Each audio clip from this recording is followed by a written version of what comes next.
मैं सुशील पाठक। आज हम लोग विज्ञान विषय पर चर्चा करेंगे। मैंने पहले वीडियो में आपको विज्ञान का पहला पार्ट वैज्ञानिक परिचय इसके बारे में बताया था, इस पर चर्चा की थी, अध्ययन किया था। प्यारे बच्चों, आज हम जो है विज्ञान विषय के पार्ट 2 विज्ञान और प्रौद्योगिकी इसके बारे में चर्चा करेंगे और इसका हम जो है अध्ययन करेंगे। प्यारे बच्चों, वैसे मैंने पहले लेसन में आपको बता दिया था कि विज्ञान क्या है, परंतु यहाँ पर एक बार फिर आ गया विज्ञान और प्रौद्योगिकी। इसके माध्यम से मैं एक बार आपको फिर क्लियर कर दे रहा हूँ कि विज्ञान, जैसे कि मैंने उस दिन आपको बताया था कि विज्ञान जो है वो V प्लस ज्ञान,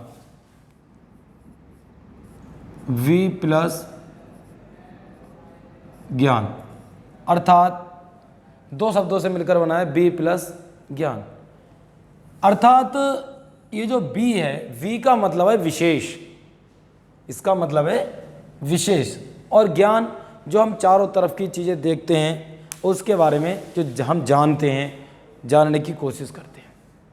तो यहाँ पर विज्ञान को अगर हम देखेंगे तो V प्लस ज्ञान अर्थात विशेष प्रकार का ज्ञान।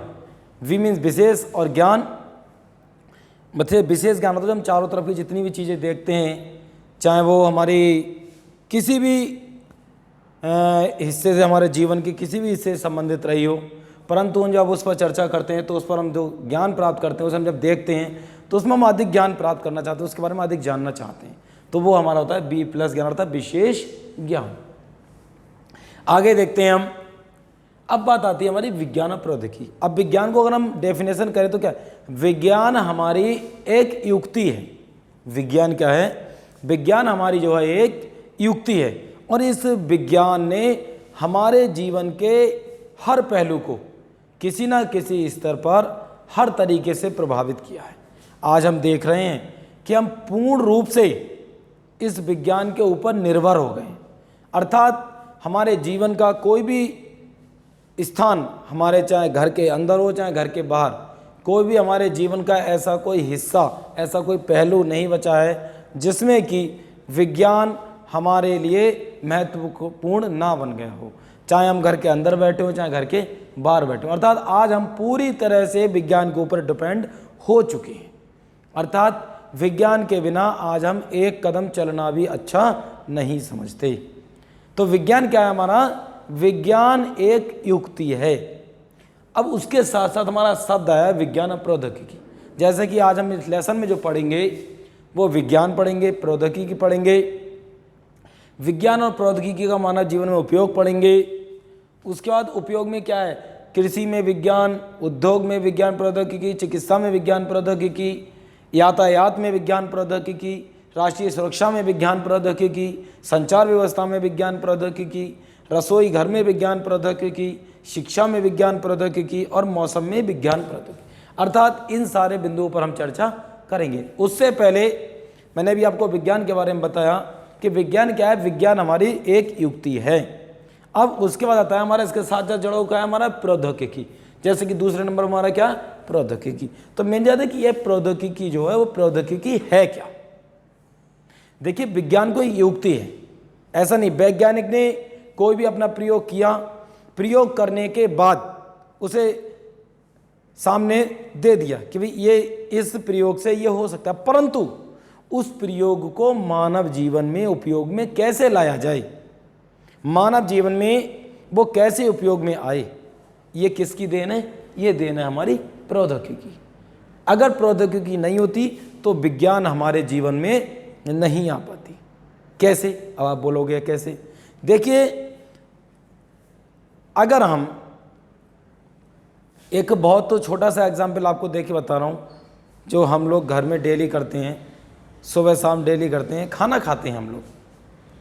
अभी विज्ञान ने क्या दिया?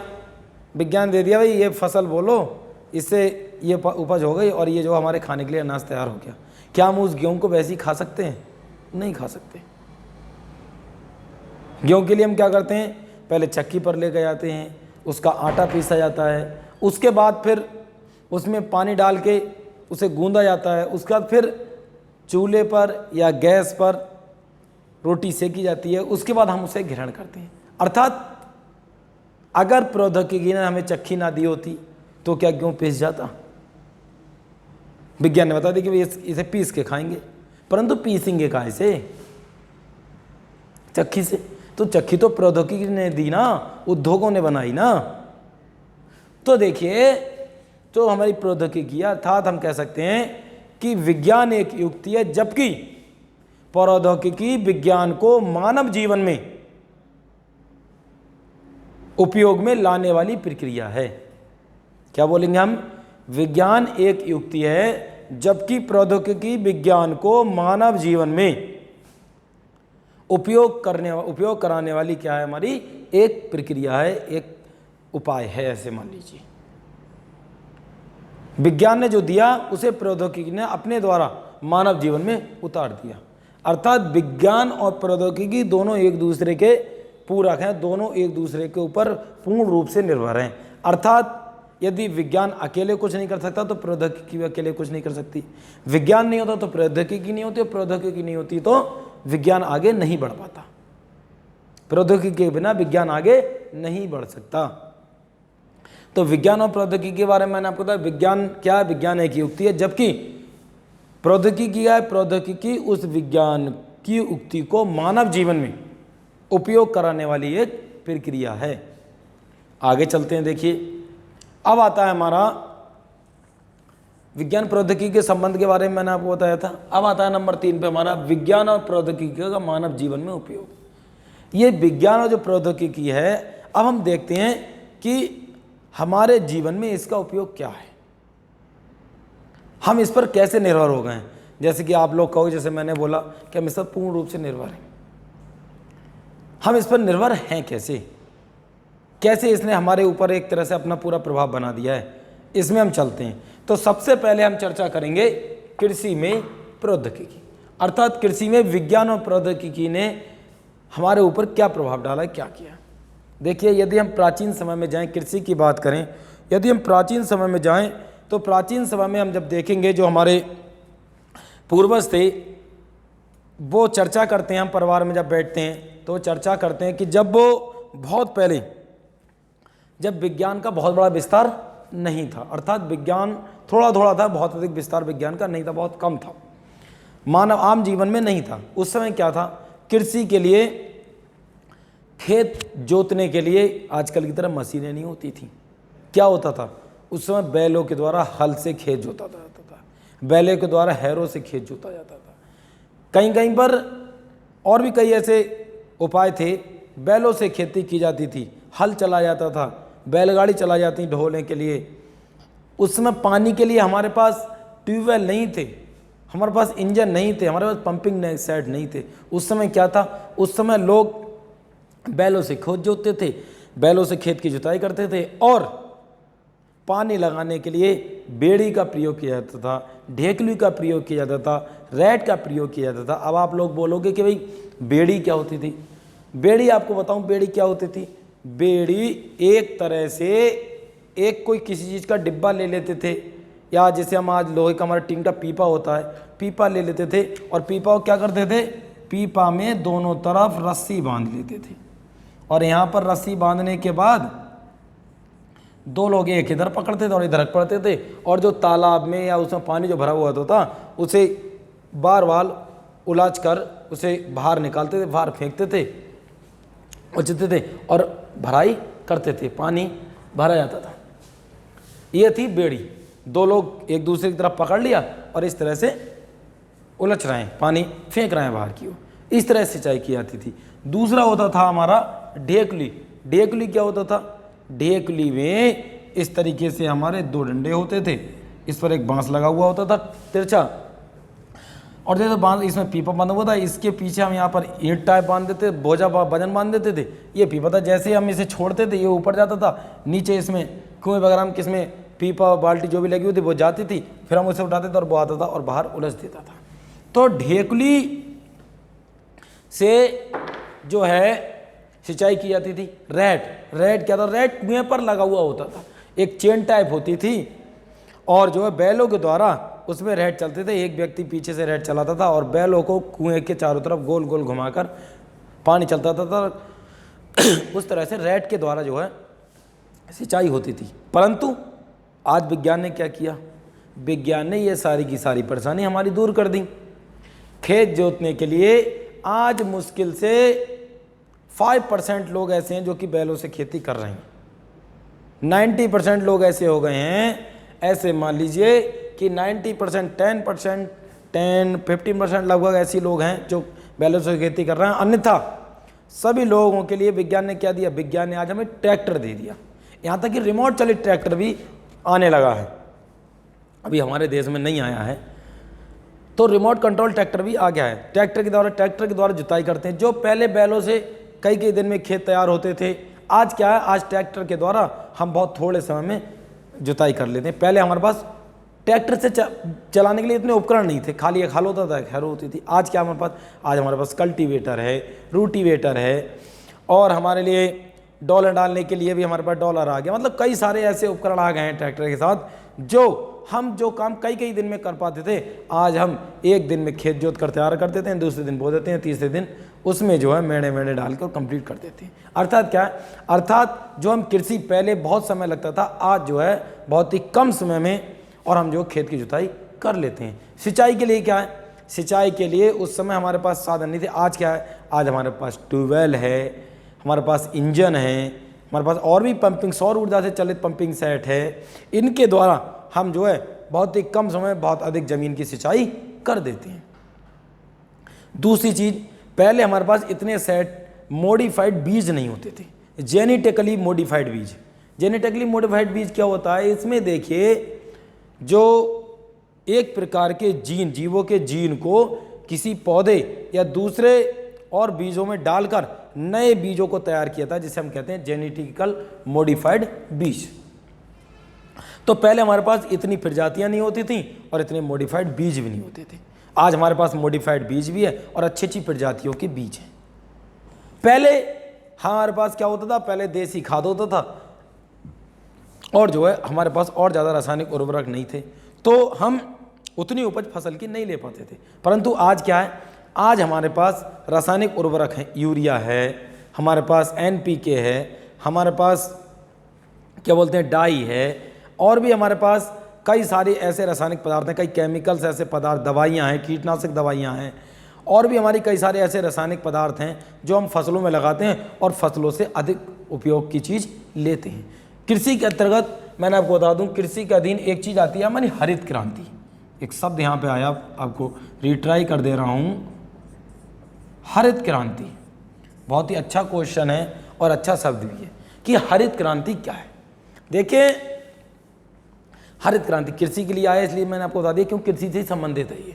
हरित क्रांति जो है पहले ऐसा नहीं था। आज क्या है, आज हम अच्छे रासायनिक उर्वरक और रासायनिक उर्वरकों के प्रयोग द्वारा फसल की जो उत्पादन में, फसल की जो उत्पादक क्षमता है उसमें जो अस्तित्व वृद्धि जो हो रही है, बहुत अधिक वृद्धि जो हो रही है, इसी को हम क्या कहते हैं, हरित क्रांति कहते हैं। अर्थात कृषि में रासायनिक उर्वरकों के उपयोग से, रासायनिक पदार्थों के उपयोग से, दवाइयों के उपयोग से जो हमारी अस्तित्व जो वृद्धि हो रही है, उत्पादन में जो वृद्धि हो रही है, उसे हम क्या कहते हैं, उसे हम हरित क्रांति कहते हैं। तो ये हरित क्रांति का युग हो गया है। आज हम कई प्रकार के उर्वरक खाद उपयोग करते हैं और हम कृषि में लगातार जो अपनी उत्पादन क्षमता को बढ़ा रहे हैं। ठीक, चलिए ये हुआ हमारा कृषि में। अब देखिए, अब आता है दूसरे नंबर पे हमारा आता है उद्योग में विज्ञान और प्रौद्योगिकी। उद्योग बोलते हैं हम, जो हमारी बड़ी बड़ी फैक्ट्रियाँ होती हैं, जो बड़े बड़े उद्योग लगे होते हैं, जिनके द्वारा हमें हमारे उपयोग की वस्तुएं तैयार की जाती हैं। देखिए, पहले क्या होता था, पहले मजदूरों से अधिक काम कराया जाता था, व्यक्ति अधिक काम करते थे। परंतु आज ऐसा नहीं है। आज हर काम के लिए, छोटे से बड़े काम के लिए मशीनें आ गई हैं। पहले क्या होता था, एक बहुत अच्छा सा एग्जाम्पल बता रहा हूँ आपको। ईंट भट्टा होता है गांव में, सभी लोगों के आपने देखे होंगे बच्चों। ईंट भट्टे पे क्या होता था, पहले मजदूर हाथ से ईंट पाटते थे, परंतु आज क्या है, आज ऐसा नहीं है। आज भट्टे पर ईंट बनाने के लिए भी मशीन आ गई है, उसके द्वारा जो एक दिन में बहुत कम संख्या में ईंटें बन पाती थी वो बहुत अधिक संख्या में ईंटें बन जाती हैं। और भी कई सारे हमारी ऐसी मशीनें हैं जो छोटे छोटे काम के लिए, आज हम देख रहे हैं आज घर में खाना बनाने के लिए मशीन आ गई है। अर्थात छोटे छोटे काम के लिए भी उद्योग ने इतनी वृद्धि की, विज्ञान के उद्योग को इतने सारे मशीनें दे दी कि बहुत ही कम समय में और अधिक वस्तुएं बनाकर और वो जो है व्यक्तियों की आवश्यकताओं को पूरी करते हैं। नंबर 3 पे हम आते हैं चिकित्सा में विज्ञान और प्रौद्योगिकी। बहुत अच्छी है चिकित्सा और विज्ञान। देखिए चिकित्सा में विज्ञान और प्रौद्योगिकी क्या है। पहले हम देखते थे पुराने समय में कई सारी ऐसी बीमारियां थीं जिनका कोई ज़्यादा इलाज नहीं था, जैसे कि चेचक, हैजा, टीबी। पुराने समय में ये ऐसी बीमारियां थी कि इनका इलाज नहीं होता था और ये जहाँ पर भी जिस गांव में भी फैल जाते थे बहुत अधिक मात्रा में अपना प्रभाव कर लेते थे। और भी कई सारी ऐसी बीमारियां थीं जिनका इलाज पुराने समय में नहीं था, परंतु आज हमारे पूरे बॉडी से संबंधित प्रत्येक भाग के लिए, प्रत्येक पार्ट के लिए और ज़्यादातर प्रत्येक बीमारी के लिए विज्ञान ने इलाज ढूंढ लिया है।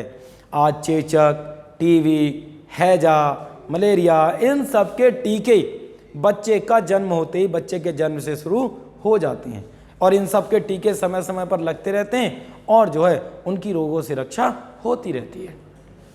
उसके बाद देखिए क्या है इसमें, आज हमारे पास पहले क्या होता था, अगर मस्तिष्क में चोट लग गई तो उसकी मस्तिष्क की बीमारी की जानकारी के लिए हमारे पास कोई उपकरण नहीं था, परंतु आज ऐसा नहीं है। आज हमारी दिमागी जांच के लिए हमारे पास सीटी स्कैन है। स्कैनर द्वारा हमारे जो दिमाग की जांच की जाती है और हमारी बीमारी का पता लग जाता है। पहले हमारे जो अंदर आंतरिक शरीर के जो आंतरिक भागों की जानकारी होती थी वो बीमारी का पता नहीं लगता था। आज इंडोस्कोपी एक ऐसी युक्ति है जिसके द्वारा व्यक्ति के अंदर की सभी जो बीमारियां होती हैं उनके बारे में पता लग जाता है। उसके बाद हमारा क्या है, और भी कई सारी चीज़ें हमारी ऐसी हैं। आज कैंसर की बीमारी क्या है, कीमोथेरेपी के द्वारा कैंसर की बीमारी को मात दी जाती है और कैंसर का इलाज किया जाता है। और भी कई सारी हमारी ऐसी मशीनें हैं, अल्ट्रासाउंड है, एक्सरा है, इन सारी ये किसने दी, ये सब विज्ञान। इन सारी युक्तियों के द्वारा, इलाजों के द्वारा आज हम ये देखते हैं कि कोई भी बीमारी हमारे लाइलाज नहीं रह गई है। आज कोई भी बीमारी ऐसी नहीं है जिसका इलाज संभव ना हो। विज्ञान ने प्रत्येक क्षेत्र में प्रत्येक बीमारी का इलाज संभव कर दिया है। उसके बाद हमारा क्या है, उसके बाद आता है हमारा यातायात में विज्ञान और प्रौद्योगिकी। बहुत अच्छा है यातायात का मतलब जो हमारा आवागमन है, आवागमन मतलब हम आने जाने की सुविधाएं। देखिए पुराने समय में बच्चों क्या था, पुराने समय में जैसे आज हमारे पास आने जाने के लिए बहुत कम समय में हम कहीं पहुंच जाते हैं, आज जैसी युक्तियां पुराने समय में नहीं थी। पुराने समय में अगर हम जाएं तो लोग बैलगाड़ियों से जाते थे, घोड़ा तांगे से जाते थे और समूह बनाकर पैदल चलते थे, परंतु आज ऐसा नहीं है। पहले बहुत दूरी होती थी, अधिक दूरी को कई कई दिनों में पूरा किया जाता था, परंतु आज हम देखते हैं आज हम अधिक दूरी को बहुत कम समय में अपना पूरा कर लेते हैं। कारण जैसे कि आज हमारे पास विज्ञान ने हमें हवाई जहाज दिया है, विज्ञान ने हमें बस दे दी, विज्ञान ने हमें ट्रेन दी है, विज्ञान ने हमें मोटर बाइक दी है, विज्ञान ने हमें बसें दी हैं। ये सारी सुविधाएं हमें विज्ञान ने दी हैं। आज हम देखते हैं कि बहुत अधिक दूरी को भी हम बहुत कम समय में तय कर लेते हैं और कम समय में तय करने के बाद और हम अपना काम समय से पूर्ण करके और वापस लौट आते हैं। आज हमारे पास मोटर बाइकें पहले नहीं थी, आज हमारे पास एरोप्लेन पहले नहीं थे। एरोप्लेन से हम कहीं से कहीं तक जाते हैं, बहुत कम समय में लौट आते हैं। मोटर बाइक, बसेज, ये सारी सुविधाएं पहले नहीं थी, परंतु आज ये सारी की सारी सुविधाएं हमारे पास उपलब्ध हैं और हमारा जो आवागमन है वो बहुत ईजी हो गया है और हम बहुत कम समय में अधिक दूर जाकर और अपना काम पूरा करके वापस लौट आते हैं। तो ये हमारा क्या है, ये हमारा यातायात में विज्ञान और प्रौद्योगिकी। भाई विज्ञान ने हमें क्या दिया, विज्ञान ने हमें बस बनाने की युक्ति दी, प्रौद्योगिकी ने क्या किया, प्रौद्योगिकी ने बस को तैयार किया और हमारे उपयोग में लाने के लिए भेज दिया। इसी तरह से यही है विज्ञान की युक्ति। विज्ञान ने क्या दिया, विज्ञान ने मोटर बाइक को बनाकर उसका पूरा स्ट्रक्चर तैयार कर दिया और प्रौद्योगिकी ने क्या किया, प्रौद्योगिकी ने बाइक बनाकर मानव जीवन में उतार दी, मानव को उपयोग में दे दी। तो ये क्या, यह है हमारी विज्ञान और प्रौद्योगिकी। आगे आता है राष्ट्रीय सुरक्षा में विज्ञान और प्रौद्योगिकी। प्यारे बच्चों, राष्ट्रीय सुरक्षा जो आज एक हमारे देश का विशेष मुद्दा बन चुका है। आज हम देख रहे हैं, जो लोग न्यूज़ देखते होंगे वो देख रहे हैं कि आज कई सारे 1-2 देश ऐसे हैं जो कि हमारे ज़्यादातर दुश्मन बनते जा रहे हैं। तो राष्ट्रीय सुरक्षा की दृष्टि से आज हमारा देश भी काफ़ी आगे बढ़ गया। आप लोग कहेंगे राष्ट्रीय सुरक्षा क्या है? देखिए होता क्या है, पुराने समय में कैसे लड़ाइयाँ लड़ी जाती थी, भालों से, डंडों से, धनुष बाणों से, परंतु आज ऐसा नहीं है। आज लड़ाइयाँ कैसे लड़ी जाती हैं? मिसाइल्स, बम, तोप, इन सारी चीज़ों से आज लड़ाइयाँ लड़ी जाती हैं। जैसा कि तो विज्ञान ने हमें क्या दिया राष्ट्रीय सुरक्षा में? पहले हमारे मिसाइल नहीं थी, हमारे पास मिसाइल आई। मिसाइल किसने दी? माननीय डॉक्टर APJ अब्दुल कलाम जी ने, जिन्हें हम मिसाइल मैन भी कहते हैं। इन्होंने मिसाइल हमें दी। और भी कई सारे ऐसे उपकरण, कुछ जो बाहर से, कुछ हमने खरीद भी लिया, कुछ हमने अपने देश में ही बनाया। मगर बाहर भी जो बनाया है तो विज्ञान ने, देन तो विज्ञान की है। उनमें से काफ़ी चीज़ें हमारे देश में भी बन रही हैं। मिसाइल्स हैं, हमारी पनडुब्बी है, हमारे पास जेट प्लेन हैं, कई ऐसी चीज़ें जो अब ज़्यादातर हमारे देश में ही तैयार हो रही हैं। तो राष्ट्रीय सुरक्षा की दृष्टि से विज्ञान ने बहुत कुछ दिया है भाई। तोप है, मिसाइल्स है, बम है, जेट विमान है, पनडुब्बी हैं, रेडार है। ये सारी चीज़ें किसकी हैं? ये सारी चीज़ें हमें विज्ञान ने दी। रेडार क्या होता है? रेडार एक ऐसी मशीन है, एक ऐसी युक्ति है जो ऊपर चलती रहती है और नीचे की जो सारी क्रियाएं चलती रहती हैं। हमारे चारों तरफ क्या हो रहा है, जिस स्थान पर रेडार लगा होता है उसकी एक कमांड होती है कि वो कितने स्थान को उसके क्षेत्र को ग्रहण कर, उस क्षेत्र को जो है वो अपने रेडार में रहता है और वहाँ की सारी सूचनाएं हमें जो वो प्रदान करता रहता है। अर्थात उसके द्वारा हम सारी सूचनाएं प्राप्त करते रहते हैं। देखिए उसके बाद क्या है हमारा, तो राष्ट्रीय सुरक्षा में विज्ञान ने हमें बहुत कुछ दिया है। आगे क्या है हमारा? आगे आता है संचार व्यवस्था में विज्ञान और प्रौद्योगिकी। संचार क्या होता है? संचार होता है किसी चीज़ को आगे बढ़ाना या किसी चीज़ को मंगाना। देखिए पुराने समय में क्या होता था, पुराने समय में यदि हमारे पास फ़ोन वगैरह तो थे नहीं, जब हमें कहीं भी सूचना भेजनी होती थी तो या तो पत्र के माध्यम से भेजी जाती थी या एक व्यक्ति सूचना लेकर दूसरे स्थान पर जाता था और वहाँ से सूचना लेकर वापस आता था। पत्र के माध्यम से अगर देते थे तो पत्र भी दूसरे जगह भेजा जाता था और उसके बाद जो है वो वहाँ से पत्र वापस लेकर आता था। परंतु आज ऐसा नहीं है। आज हमारे पास संचार की बहुत सारी ऐसी सुविधाएं हैं जिनके माध्यम से हम सूचना को बहुत कम समय में पहुंचा सकते हैं। जैसे कि क्या है हमारे पास? आज देखिए हमारे पास मोबाइल फ़ोन है, कंप्यूटर्स है, इंटरनेट के द्वारा ईमेल भेजकर हम सूचना को कुछ ही सेकंडों में अपनी सूचना को दूसरे व्यक्ति के पास पहुंचा देते हैं और दूसरे व्यक्ति से अपने पास मंगवा लेते हैं। मोबाइल के द्वारा आज हम घर बैठे, व्यक्ति कितना भी दूर हमसे है परंतु आज हम घर बैठे और उससे मोबाइल से वीडियो कॉल के जरिए हम बात कर लेते हैं और हमें यह लगता है जैसे कि वो बिल्कुल व्यक्ति हमारे नज़दीक बैठा हुआ है और हम उससे बिल्कुल आमने सामने बैठकर बात करते रहते हैं। कंप्यूटर, आज जो है हमारे पास कंप्यूटर ऐसी सुविधा है कि ईमेल लिखते हैं कंप्यूटर में लिखते हैं, परंतु स्मार्टफोन भी आजकल ऐसा आ गया है जिसमें हम पूरा जो काम कंप्यूटर में करते हैं वो हम अपने स्मार्टफोन में भी घर बैठे कर सकते हैं। तो संचार में आज हमारे पास इतनी बड़ी क्रांति आ गई है कि आज हमें पत्र की ज़रूरत नहीं पड़ती। आज देखते हैं आप कि आप कोई पत्र नहीं भेजता तो क्या करता है? व्हाट्सएप करता है, मैसेज करता है। ये सब क्या है? ये सब हमारी विज्ञान की देन है। आगे है हमारा रसोई घर में विज्ञान और प्रौद्योगिकी। रसोई घर में क्या है? देखिए पुराने समय में क्या होता था, पुराने समय में जो रसोई में आज सुविधाएं पुराने समय में नहीं थी। पुराने समय में क्या होता था? पुराने समय में सूखी पत्तियों से, सूखी लकड़ियों से, गोबर के उपले से, इन सारी बस चीज़ों से रसोई में खाना बनाया जाता था। कुछ जगहों पर आज भी बनाया जाता है, परंतु आज क्या है? आज हमारे पास रसोई में गैस है, इलेक्ट्रिक चलने वाले चूल्हे आ गए हैं जिनसे हम अधिक खाना बहुत कम समय में बना लेते हैं। हमारे पास इंडक्शन चूल्हा है, ये सारी चीज़ें हैं जो हम बहुत, और आज तो देखते हैं हम क्या रसोई में हमारे पास आज तो रोटी बनाने वाली मशीन भी है। कई सारी चीज़ें ऐसी हैं जो रसोई में हमारे काम को बहुत आसान कर दिया है। आगे हमारा शिक्षा में विज्ञान और प्रौद्योगिकी। देखिए शिक्षा, पुराने समय में शिक्षा की इतनी सुविधाएं नहीं थी। पुराने समय पढ़ने के लिए जो उजाले की व्यवस्था आज हमारे पास रहती है वो उजाले की व्यवस्था पुराने समय में नहीं थी। पुराने समय में दीपक जलाकर उजाले से पढ़ा जाता था, परंतु आज क्या है? आज हमारे पास लाइट है, बल्ब है, सौर ऊर्जा से चलने वाली लाइट है, LED बल्ब हैं। ये सारी चीज़ें क्या हैं? ये आज हमें विज्ञान ने दी।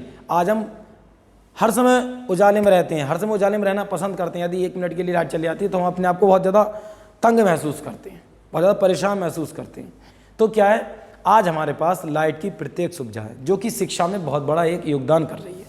उसके बाद पुराने समय में कोई क्वेश्चन अगर नहीं मिलता था तो बहुत इधर शिक्षक के पास जाओ उधर। आज क्या है, आज इंटरनेट के द्वारा हमारे पास इतनी सुविधा हो गई है कि हम तुरंत अगर गूगल पे अपने क्वेश्चन को डालते हैं और तुरंत उसका आंसर निकल के हमारे पास आ जाता है। तो ये क्या है, ये सब हमारी विज्ञान की देन है। आज ये पेन, पुराने समय में ऐसा पेन नहीं होता था, आज क्या ये पेन भी विज्ञान की देन है जिसके द्वारा हम लिखते हैं। पुराने समय में क्या होता था, पुराने समय में ये कागज़ भी नहीं था हमारे पास, एक लकड़ी की तख्ती होती थी और उस पर जो एक बांस की लकड़ी होती है उसकी पेंसिल बनाकर लिखा जाता था। इसकी जानकारी अगर आपको कभी लेनी हो तो आपके परिवार में जो आपके बड़े बूढ़े दादा दादी, उनसे कभी इस बारे में जानकारी लेके देखना, वो आपको बताएंगे कि पुराने समय में ये सारी सुविधा नहीं थी जो आज हैं। तो शिक्षा के क्षेत्र में भी विज्ञान ने हमें बहुत कुछ दिया। आज कंप्यूटर बैठ बैठे हम सब कुछ कर सकते हैं। उसके बाद आता है हमारा मौसम में विज्ञान और प्रौद्योगिकी। पुराने समय में मौसम की जानकारी में भी बहुत परेशानी आती थी। जैसे कि पुराने समय में यही पता नहीं लगता था कि कब बारिश होगी, कब तूफान आने वाला है, कब तेज़ हवाएं चलने वाली हैं, कब तेज़ धूप होगी, कब तेज़ गर्मी पड़ेगी, कब तेज़ ठंड पड़ेगी।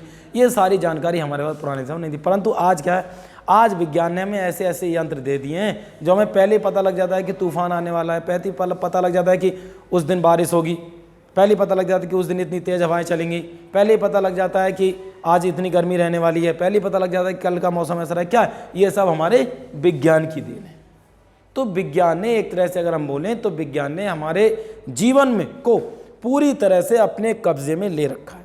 आज हम विज्ञान के बिना एक कदम भी चलना पसंद नहीं करते। आज यदि मोबाइल एक दिन डाउन हो जाए तो हम लोग परेशान हो जाते हैं, ऐसे भागते हैं पता नहीं कौन सी बीमारी लग गई हो हमें। आज अगर लाइट चली जाए तो हम बहुत परेशान हो जाते हैं। एक दिन अगर रसोई में गैस खत्म हो जाए तो घर वाले परेशान हो जाते। क्यों? क्योंकि हम पूरी तरह से विज्ञान के ऊपर डिपेंड हो चुके हैं। पूरी तरह से विज्ञान ने हमें अपने जबड़े में जकड़ लिया है। तो ये सारी चीज़ें हैं। तो मानव जीवन में विज्ञान और प्रौद्योगिकी के उपयोग के बारे में मैंने आपको बताया। विज्ञान और प्रौद्योगिकी के संबंध के बारे में मैंने आपको बताया विज्ञान और प्रौद्योगिकी के दुष्प्रभाव। अब भाई हमने लाभ तो देख लिए, विज्ञान ने हमें इतनी सारी सुविधाएं तो दे दी, परंतु इन सुविधाओं से हमारा केवल लाभ ही लाभ हुआ है, कुछ हानियां भी हुई हैं। तो अगर हम एक पहलू से देखें तो लाभ है, परंतु यदि हम दूसरे पहलू को देखेंगे तो विज्ञान से हमारे जीवन में बहुत सारी हानियां, बहुत सारे दुष्प्रभाव भी हुए हैं। अब आप लोग बोलेंगे हानियां कैसी? देखिए, पहले क्या होता था, पहले जब इतनी मशीनें नहीं थी, उद्योग नहीं थे, तो पहले इतना प्रदूषण नहीं था, जहरीले धुएं नहीं निकलते थे फैक्ट्रियों से। आज इतने सारे धुएं निकलते हैं तो लगातार प्रदूषण बढ़ता जा रहा है, और प्रदूषण बढ़ने से हमारी लगातार बीमारियों में भी वृद्धि होती जा रही है। पहले ज़माने में जब मशीनें कम थीं तो व्यक्ति को अधिक रोजगार मिलता था, उनके पास अधिक काम करने का समय था। आज क्या है, आज जो है रोजगार नहीं है, मशीनें आ रही हैं तो व्यक्ति बेरोजगार होता जा रहा था, बेरोजगारी में लगातार वृद्धि हो रही है। पहले क्या होता था, पहले हम देखते थे कि इतनी सारी जो गैसेज होती थी वो नहीं थी, तो हमारा जल है, ये सारी सुविधाएं नहीं। आज क्या है, आज जब हमारे सिंचाई के साधन बढ़ गए तो हम देखते हैं कि पानी का जो हमारा स्तर है, जल स्तर, जिसे लगातार हमारी सरकार भी कह रही है कि जल बचाओ जल बचाओ, तो क्या जो जल का जो स्तर है, लगातार जब ट्यूबवेल है, हमारे समरसेबल है, जब ये लगते जा रहे हैं तो लोग पानी का दोहन ज़्यादा कर रहे हैं, जिस वजह से जल का स्तर है वो भी लगातार डाउन होता जा रहा है, जिस वजह से जल की समस्या भी हमारे जीवन में बढ़ती जा रही है। अभी हमारे क्षेत्र में ऐसा नहीं है, परंतु अगर आप कुछ जगह देखें तो कुछ जगह जल की बहुत बड़ी समस्या हो गई है। तो ऐसी जो हानियां हैं, ऐसे जो प्रभाव दुष्प्रभाव हैं जो हमारे जीवन को लगातार, अगर हम देख रहे हैं लाभ है, तो हमारे जीवन को गर्त की ओर भी ले जा रहे हैं। आज क्या है, आज हम जब फसलों के अधिक उत्पादन के लिए ज़मीनों में अधिक खाद, अधिक रासायनिक दवाइयाँ लगा रहे हैं, परंतु इससे क्या हो रहा है, इससे हमारी जो मृदा है, जो मिट्टी है, वो लगातार दूषित हो जा रही है। अभी तो हम उसका उपयोग कर रहे हैं, उपज ले रहे हैं, परंतु कुछ समय एक ऐसा आ जाए कि हम कितनी भी दवाइयाँ लगाएंगे परंतु हमारी उपज देना बंद हो जाएगी। क्यों? क्योंकि जो लगातार रासायनिक खाद हैं, रासायनिक जो उर्वरक हैं, रासायनिक जो दवाइयाँ हैं, वो हमारी मिट्टी को इतना दुष्प्रभाव अर्थात इतना प्रदूषित कर देंगी कि फिर वो जो उपज देना ही बंद कर देंगी। तो ये सारी हानियाँ क्या हैं, ये हमारी विज्ञान और प्रौद्योगिकी से तो हानियाँ हैं। तो अगर हम देखें तो एक तरह से अगर विज्ञान से हमें लाभ है तो दूसरी तरह से हमारे विज्ञान में हमें हानियां भी बहुत हैं, उसके दुष्प्रभाव भी हमारे जीवन में लगातार पड़ते जा रहे हैं। तो आज बच्चों हमने इस पर चर्चा की। हमने क्या पढ़ा विज्ञान और प्रौद्योगिकी के बारे में। विज्ञान की परिभाषा मैंने एक बार को फिर आपको रिपीट कर दी, प्रौद्योगिकी की डेफिनेशन आपको बताई, मानव जीवन में विज्ञान और प्रौद्योगिकी का उपयोग और हमारे जीवन में विज्ञान और प्रौद्योगिकी के लाभ के अतिरिक्त हानियां क्या हैं, इन सारी चीज़ों के बारे में मैंने आपको बताया। इस लेसन से संबंधित जो क्वेश्चंस और आंसर हैं वो आपको PDF के जरिए भेज दिए जाएंगे। यदि इससे संबंधित किसी को कोई प्रॉब्लम हो तो मेरा नंबर ग्रुप पे जुड़ा हुआ है, फ़ोन करके क्लियर कर सकते हैं। ये काम जो है सभी क्वेश्चन आंसर जो PDF आपको भेजा जाएगा उसे आप अपनी फेयर कॉपी पर नोट कर लें, जिससे कि जो आपकी प्रथम द्विमासिक परीक्षा जुलाई के महीने में होने वाली है उसमें आपको लाभ मिलेगा और जब भी आपका कॉलेज खुलेगा आपकी कॉपी चेक की जाएगी। ठीक, धन्यवाद।